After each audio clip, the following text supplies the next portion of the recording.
Assalamualaikum warahmatullahi wabarakatuh. Bertemu lagi dengan saya Rafika Rosalia SPD. Hari ini kita akan membahas tentang mata pelajaran teknologi menjahit, materi menganalisis penyelesaian jahit tangan pada busana. Nah, langsung saja perhatikan baik-baik, catat apa yang perlu dicatat, save atau download jika diperlukan. Materi kita adalah macam-macam penyelesaian jahit tangan terlebih dahulu.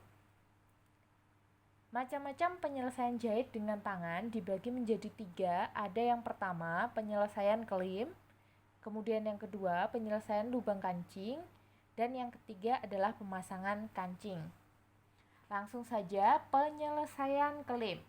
Kelim merupakan penyelesaian tepi dari bagian-bagian busana yang diselesaikan dengan menggunakan mesin jahit atau jahitan tangan. Untuk ukuran kelim secara standar, kelim rok 3-5 cm, sedangkan untuk kelim blus antara 2-4 cm, sedangkan kelim lengan adalah 3-4 cm. Ini adalah ukuran kelim secara standar.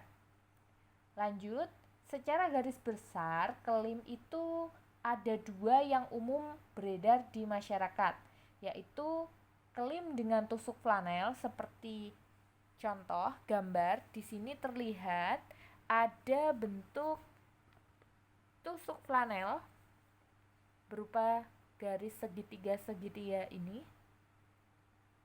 Nah, ini kita biasanya gunakan untuk kelim bagian lengan. Jadi bagian tepi dari lengan kita obras terlebih dahulu, kemudian baru kita lipat masuk ke dalam 3 cm, kemudian baru kita tusuk flanel seperti contoh ini. Kemudian kelim selanjutnya yang biasa dipakai adalah kelim yang ditindas. Untuk kelim yang ini kita menggunakan mesin jahit.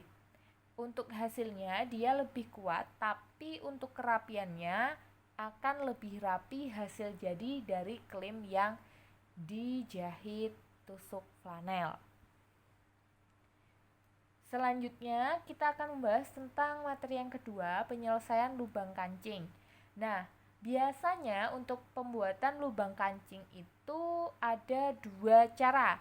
Pertama, dengan menggunakan mesin pembuat lubang kancing, dan yang kedua, apabila kita tidak mempunyai mesin pembuat lubang kancing, kita dapat menggunakan tusuk veston. Nah, yang membedakan lubang kancing antara wanita dan laki-laki adalah letak dari lubang kancing itu sendiri. Khusus untuk wanita, letak lubang kancingnya berada di sebelah kanan.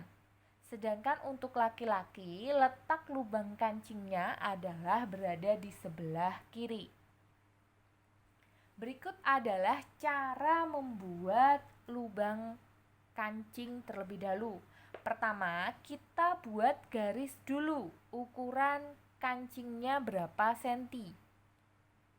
Ketika kita sudah beri tanda garis dengan menggunakan kapur jahit, baru kemudian kita buat tusuk jelujur dulu.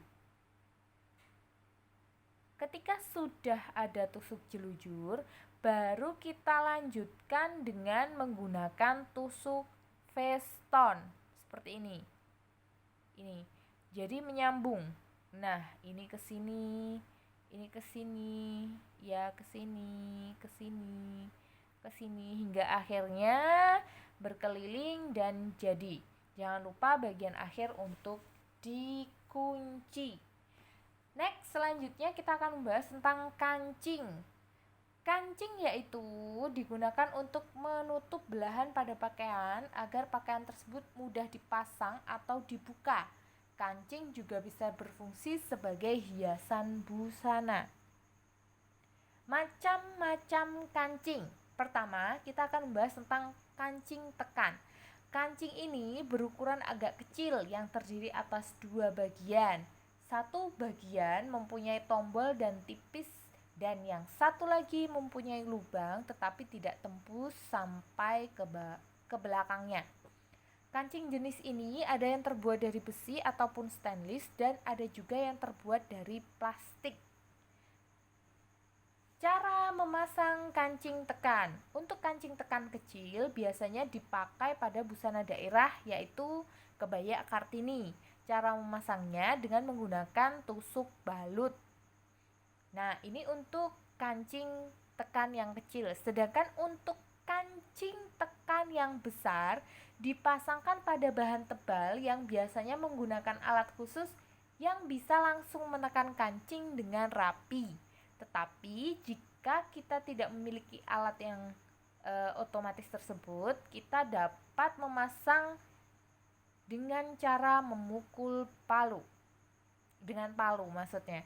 Jadi kancing tekan yang kecil itu seperti ini. Nih.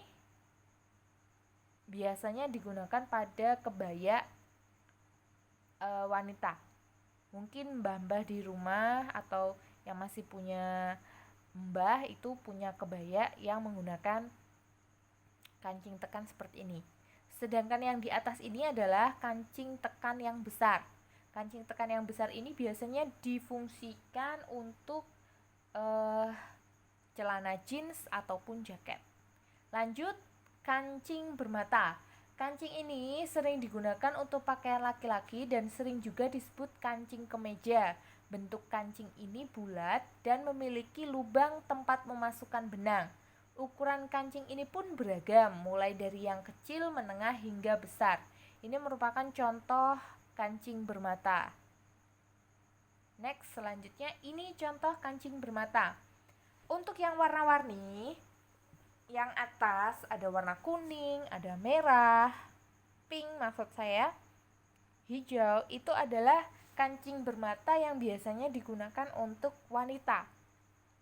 Sedangkan yang di bawah ini adalah kancing bermata yang biasanya digunakan oleh laki-laki. Selanjutnya kita akan membahas tentang kancing berkaki.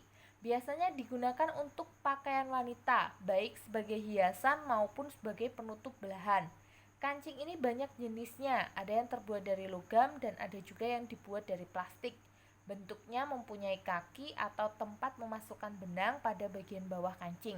Warna dan modelnya pun sangat beragam. Ini merupakan contoh kancing berkaki. Untuk lebih jelasnya, kita gambar yang ini aja.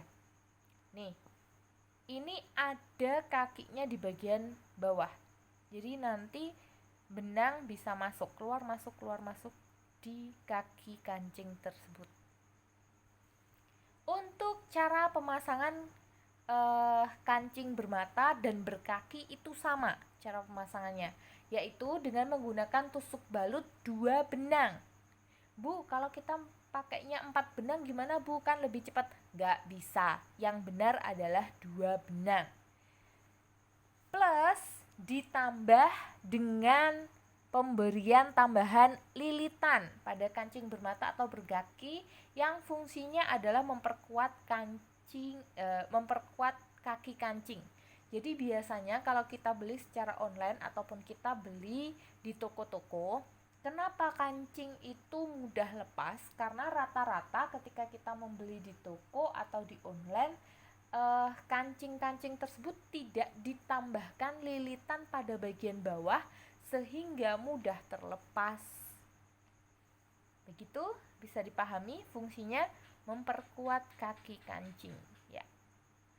Next, kita akan membahas tentang hak atau kancing kait. Hak terdiri atas 2 bagian, yaitu bagian penyangkut dan bagian penahan sangkutan. Hak ini ada 2 macam, ada hak yang ukurannya kecil dan ada hak yang ukurannya besar.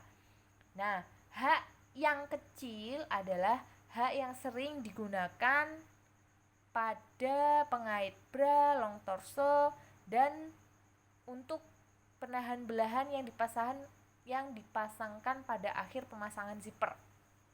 Biasanya disebutnya kancing kait. Bentuknya seperti ini. Ini disebut hak yang kecil atau kancing kait. Selanjutnya, ini hak yang ukuran besar. Hak yang ukuran besar biasanya dipasangkan pada ban pinggang rok atau celana.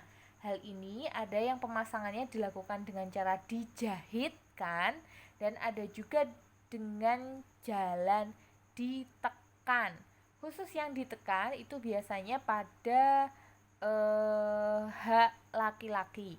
Sedangkan untuk hak rok atau hak perempuan biasanya bentuknya akan seperti ini. Nah, cara pemasangan hak kait dengan menggunakan tusuk balut atau tusuk veston.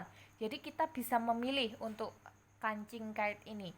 Kita mau menggunakan tusuk balut atau tusuk veston. Nah, posisinya adalah jadi ini lubang hak kait kecil ini dipenuhi dengan tusuk balut. Nah, ini dipenuhi dengan tusuk balut. Jadi seperti ini. Posisinya juga sama. Kalau kalian buat keluar masuk begini-begini, itu salah. Jadi posisinya adalah bagian lubang sini keluar masuk seperti ini. Sedangkan bagian sebelah sini keluar masuknya seperti ini. Sama seperti itu. Yang ini keluar masuk, sudah, matikan, baru sampingnya keluar masuk, matikan, selesai. Sedangkan untuk yang hak kait besar ini ada 3 lubang, 1, 2, 3 samping sini. Ini semuanya bisa pasang dengan menggunakan tusuk balut atau tusuk veston dengan catatan 1 lubang kemudian dimatikan. 1 lubang dimatikan. Kenapa kok dimatikan tiap 1 lubang, Bu? Agar nanti ketika kita gunakan mungkin benangnya itu putus dan sebagainya, dia tidak akan langsung jatuh ke bawah. Seperti itu fungsinya. Sama untuk pengait yang ini, dia keluar masuknya seperti ini. Ya, sudah. Ketika sudah dimatikan, baru yang bawah dimatikan. Seperti itu. Lanjut, jenis kancing apa, Bu, yang sesuai dengan kemeja laki-laki? Tadi kita sudah bahas di depan. Jenis kancing yang sesuai dengan kemeja laki-laki yaitu kancing bermata atau kancing kemeja. Apa sebabnya, Bu? Karena kancing ini bentuknya lebih simpel. Nah, khusus untuk laki-laki, kancing kemeja pilih yang warna-warna soft atau sesuai dengan bahannya. Tidak perlu warna yang terlalu warna-warni dengan aksen yang banyak. Biasanya untuk kemeja laki-laki ini dipilih yang minimalis. Next, jika masih bingung, silahkan bertanya pada kolom komentar ya, maksudnya ditulis. Bisa juga yang masih bingung boleh chat Bu Rosa secara langsung. Karena materi kita sudah selesai, Ibu akhiri. Sekian dan terima kasih. Bye bye. Wassalamualaikum warahmatullahi wabarakatuh.